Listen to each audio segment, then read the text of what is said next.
बिस्मिल्लाहिर्रहमानिर्रहीम, अस्सलाम वालेकुम। आज 16 जून है, दिन है इतवार का, और ख़बर है वडेरे की गिरफ़्तारी की। पूरा मुल्क हिल गया। जो जुल्म नज़र आया उस पर सब ने आवाज़ उठाई। एक ऊँटनी की, बेज़ुबान जानवर की, जिस तरह टांग बेदर्दी से काट दी गई, और वजह यह थी कि वो किस तरह से एक वडेरे की फसलों में चली गई थी, उसके खेतों में किस तरह से चली गई थी। इस वजह से जनाब ऊँटनी की टांग ही काट दी गई। इसके बाद सोशल मीडिया पर हर एक ने आवाज़ उठाई, वरना आप जानते हैं सिंध में तो इंसानों को कत्ल कर दिया जाए तो कुछ नहीं होता, तो ये तो फिर एक जानवर है, तो इसलिए वहाँ पर चूँकि इंसानों को जानवरों की तरह ट्रीट किया जाता है तो फिर जानवर है। और पूरे पाकिस्तान में वैसे तो अब इंसान, आम इंसान कीड़े मकोड़ों की तरह है, कोई उसकी इज़्ज़त नहीं, और ना घर में कोई आप महफूज हैं, चादर चादर तक़द्दुस भी नहीं। लेकिन सब ने मिलकर जिस तरह आवाज़ उठाई, अब आप देखिए, जिस तरह कहा जाता है कि सोशल मीडिया डिजिटल दहशतगर्द हैं ये लोग, उन्होंने ही आवाज़ उठाई और इतना प्रेशर बिल्ड हुआ सिंध हुकूमत पर कि कभी वजाहतें आ रही थीं कि जी गिरफ़्तार कर लिए गए हैं, 5 लोग गिरफ़्तार कर लिए हैं, 2 लोग जो मरकज़ी मुलज़िम हैं, 3 सहूलतकार गिरफ़्तार कर लिए हैं। लेकिन बात ये हो रही थी कि जो वडेरा है, असल जो मुजरिम है, उसको कोई कुछ नहीं कह रहा। फिर ये भी खबरें आई और हामिद मीर साहब ने इसको रीट्वीट किया है कि उसका ताल्लुक, यानी जिसकी ज़मीन है और जिसको जो वडेरा है, उसका ये कहना है कि उसने तो ठेके पर दी, दोनों का ताल्लुक पाकिस्तान पीपल्स पार्टी से है। अब उसके बाद शाज़िया मरी साहब आती हैं, वो कहती हैं कि जी हम इस पर एक्शन ले रहे हैं, बड़ा अफसोसनाक वाक़या है, लेकिन सुलह हो गई है। इसी तरह शर्जील इनाम मेमन साहब ने कहा जी सुलह हो गई है, दोनों में कॉम्प्रोमाइज़ हो गया है, दोनों पार्टियों में। अब वहाँ यही होता है भाई, ऊँट है, ऊँटनी है, उसके लिए कुछ रकम दे दी गई होगी, जो भी किया गया होगा। और यहाँ तो इंसानों के साथ ही होता है, साफ़ी कत्ल हो जाते हैं वहाँ सिंध में, तो उसके बाद वहाँ कॉम्प्रोमाइज़ हो जाता है। तो बहरहाल जनाब वो वडेरे के पास दौलत ही इतनी होती है। यहाँ ये हुआ कि प्रेशर इतना बिल्ड हुआ कि हुकूमत को ये करना पड़ा कि आखिरकार फिर गिरफ्तारी की खबर आई, और ये कहा गया शर्जील इनाम मेमन की तरफ से, सूबाई वज़ीर हैं, कि जी अब सरकार की मुद्दइयत में स्टेट की तरफ से ये मुकदमा दर्ज किया गया है, क्योंकि पार्टीज़ में कॉम्प्रोमाइज़ हो गया। यही हमेशा होता है यहाँ पर, और यही होता है। बहरहाल जनाब अब खबर यह है कि उस वडेरे को गिरफ्तार कर लिया गया, और सिर्फ सोशल मीडिया की वजह से।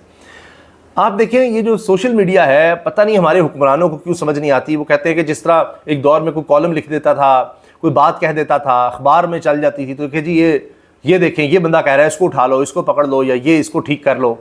और जो अब नून लीग को आता है, पैसे बांट दो अगर उनको लगता है कि वकला, अब ये मतीउल्लाह जान साहब ने कहा है कि डर था नून लीग को कि वकला कोई तहरीक ना शुरू हो जाए, जितना हम जुल्म कर रहे हैं, वकला पर भी कर रहे हैं, जजेस के साथ भी कर रहे हैं, आवाम पर भी कर रहे हैं, और आइन और कानून की पामाली कर रहे हैं, और चादर चादर तक़द्दुस कोई नहीं, कुछ भी नहीं है, तो कहीं वकला तहरीक ना शुरू हो जाए। तो इसलिए अब नून लीग ने फैसला किया है कि करोड़ों रुपए, बल्कि 1 करोड़ रुपए का ऐलान कर दिया है कि वकला में तकसीम कर दिए जाए। आप अंदाज़ा लगाइए, यही टैक्टिक ये साफ़ियों के खिलाफ इस्तेमाल करते थे, जजों के खिलाफ इस्तेमाल करते थे, सियासतदानों के खिलाफ इस्तेमाल करते थे, हर एक के खिलाफ यही, किसी को मराद देकर, किसी को पैसे देकर, किसी को सज़ा देकर, ये सब कुछ करना।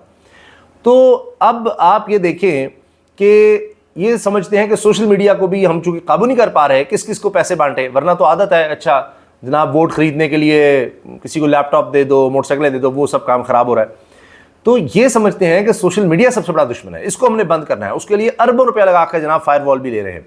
मगर आप ये देखें कि अब यही बात है कि असल जमूर अब ये हो गया है, लोगों की आवाज़ ये है, हर एक के पास अपनी आवाज़ आगे तक पहुंचाने का जरिया ये है सोशल मीडिया।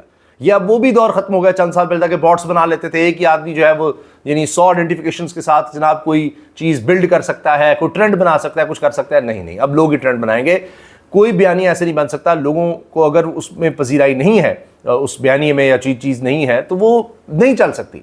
हर एक अपने आप को, जितने भी सोशल मीडिया प्लेटफॉर्म्स हैं, आगे से आगे आर्टिफिशियल इंटेलिजेंस के जरिए बेहतर से बेहतर बनाने की कोशिश करें। इनके दरमियान मुकाबला है कि कौन आगे बेहतर करता है, उस पर उतना ही लोग भी ट्रस्ट करेंगे और कंपनीज भी उस पर उतना ट्रस्ट करेंगी, और फिर ज़ाहिर है इनको भी रेवेन्यू चाहिए होता है, और उस लिहाज से जनाब एड्स वगैरह का कि जेन्युइन लोगों तक पहुँच रहे हैं। तो एक लंबी बात है, मगर गुजारिश करने का मकसद ये है कि ये है लोगों की ताकत। ये कुछ सोशल मीडिया का मतलब ये नहीं है कि बस कोई बैठे हुए हैं और जनाब कुछ बिल्ड करें, नहीं, ये है आवाम, जो लोगों के दिलों में है वो बात वो कर सकते हैं, और ये उनका हक है। ये उनसे बुनियादी हक अब छीना जा रहा है कि अच्छा जी वो बात ना कर सके, कुछ ना कर सके, लेकिन लोग जब बात करते हैं तो उसका असर होता है, क्योंकि वो अवामी राय का अब बेहतरीन आप समझें कि जरिया ये है। शायद कुछ साल बाद ये होगा कि आप घर बैठे वोट कास्ट कर सकेंगे, ये भी आ जाएगा वक्त, اور کیونکہ وہیں سے آپ کی آئیڈینٹیفیکیشن ہوگی اور ہر ایک کی سے، اور اس میں آپ کوئی یہ بڑا مشکل ہو جائے گا کہ آپ جناب کوئی 2 نمبری لگا سکیں۔ خیر یہاں تو جناب الیکٹرانک مشینز نہیں آنے دی گئی، کیونکہ ہم پھر فارم 47 کیسے تیار کرتے۔ تو اب آپ یہ دیکھیں کہ ایک اور خبر یہ ہے کہ سانگڑ میں جو زخمی اونٹنی ہے اس کو کراچی منتقل کیا گیا، مصنوعی ٹانگ لگائی جائے گی۔ اس کے علاوہ اب ایک تو یہ جس طرح سے میں نے آپ سے عرض کیا کہ پتہ لگ گیا پوری قوم کو اور سب نے آواز اٹھائی اور لوگوں کی وجہ سے ہر ایک پر پریشر آیا۔ اب ایک تو یہ ہے کہ اللہ کی بارگاہ میں بھی ظاہر ہے کہ جو اونٹنی کی بددعائیں ہوں گی، جس پر اب بڑے بڑے لوگ یہ کہہ رہے ہیں کہ ہوتا یہ ہے کہ جب ظلم کیا جاتا ہے جو خاموش رہتے ہیں وہ بھی پھر عذاب میں آ جاتے ہیں۔ ایسا نہیں ہے کہ صرف ظلم کرنے والا، باقی بھی اس کے ساتھی بھی، حتیٰ کہ جو خاموش رہیں گے، تو اس پر آواز اٹھانی چاہیے، اس پر بات کرنی چاہیے۔ تو قوم نے آواز اٹھائی، ورنہ حکمران طبقہ تو سب ایک جیسے ہیں، ان کا اور کوئی کام نہیں ہے، وہ ایک دوسرے کو بچانے کا کام کرتے ہیں۔ اب جناب یہ حامد میر صاحب نے ایک ری ٹویٹ کیا ہے کہ وحشی پن کی انتہا ہے، زمین غلام رسول شر پی پی پی کی ہے، لیکن اس کا کہنا ہے ٹھیکے پر دی ہے۔ جعفر پنجابی وہ بھی پیپلز پارٹی کا ہے، لیکن ایف آئی آر نامعلوم کے خلاف درج ہوئی، حکومتی رکن بچانے میں لگے ہیں۔ اور اس حامد میر صاحب نے اصل میں کہا تھا کہ باسر وڈیرے کی زرعی زمین میں اونٹ داخل ہوا تو وڈیرے کو غصہ آ گیا اور ملازمین کے ہمراہ مل کر اونٹ کو پکڑ کر تشدد کیا، پھر بھی غصہ ٹھنڈا نہ ہوا تو تیز دھار آلے سے اونٹ کی ٹانگ کاٹ دی۔ خبر میں وڈیرے کا نام ہے، نہ ہی اس کی پارٹی کا ذکر ہے، اس کا نام تو کوئی بتا دے۔ تو جناب اب وہ نام سارے سامنے آئے، اس پر ری ٹویٹ بھی کیا حامد میر صاحب نے اور گرفتاری بھی ہوئی۔ اب کم از کم لوگوں کی نظروں میں بدنامی، کیونکہ اللہ کا خوف ہو تو کیا ہی بات ہے، اس سے بڑھ کر کیا انعام ہوگا کہ اللہ تعالیٰ کی وجہ سے انسان حیا کرے، شرم کرے اور اس طرح ظلم نہ کرے۔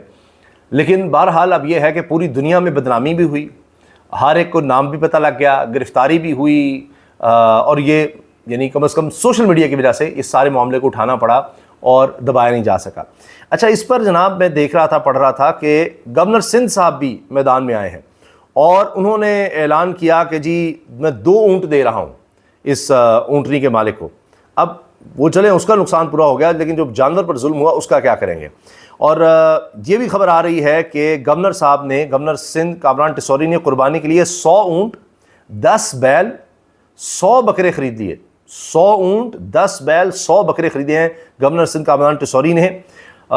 ترجمان گورنر ہاؤس کے مطابق گورنر سندھ کامران ٹسوری نے بھاؤ تاؤ کر کے رات گئے فی بیل 10 لاکھ، ایک بیل 10 لاکھ کا لیا اور 10 بیل لیے، جبکہ فی بکرا 40,000 کا خریدا۔ اور انہوں نے جناب چونکہ 100 بکرے خریدے، 40,000 کا ایک بکرا، اور اس سے پہلے ہی یہ 100 اونٹ 3 لاکھ فی اونٹ کے حساب سے خرید چکے ہیں۔ تو یہ ہیں جناب ہمارے گورنر سندھ صاحب۔ اس کے علاوہ عبید بھٹی صحافی ہیں، لکھتے ہیں ایک اہم ترین شخصیت شدید مشکل اور پریشانی میں مبتلا ہے، غصے اور ڈپریشن کے باعث رد عمل میں اغوا کے مزید واقعات بھی ہو سکتے ہیں۔ یہ صحافی ہیں جی، یہ بات لکھ رہے ہیں۔ ظلم کی جب بات آتی ہے تو ایک اور خبر یہ ہے، عالیہ حمزہ اور صنم جاوید پر جو ظلم ڈھائے جا رہے ہیں، اس پر خیبر پختونخوا کے مشیر اطلاعات نے مریم نواز کو مخاطب کر کے کہا کہ اتنا ظلم کریں جتنا خود برداشت کر سکیں، وقت ایک سا نہیں رہتا۔ جواب میں عزبہ بخاری نے کہا کہ ہم پر یہ وقت نہیں آئے گا۔ چلیں اس پر جناب تبصرہ کیا ہے اسد اللہ صاحب نے، ہمارے دوست ہیں، انہوں نے یہ بات کہی ہے، اور آگے وہ لکھتے ہیں، کہتے ہیں کہ جن کو یقین ہے شاید شریف خاندان پتہ نہیں بھاگ جائے گا جو بھی معاملہ آ گیا ہے، لیکن دیکھیے جب آپ طاقت میں ہوتے ہیں، حکمران ہوتے ہیں، تو یہی ہوتا ہے، کہتے ہیں ہم پر یہ وقت نہیں آ سکتا۔ اللہ رحم فرمائے۔ اللہ حافظ۔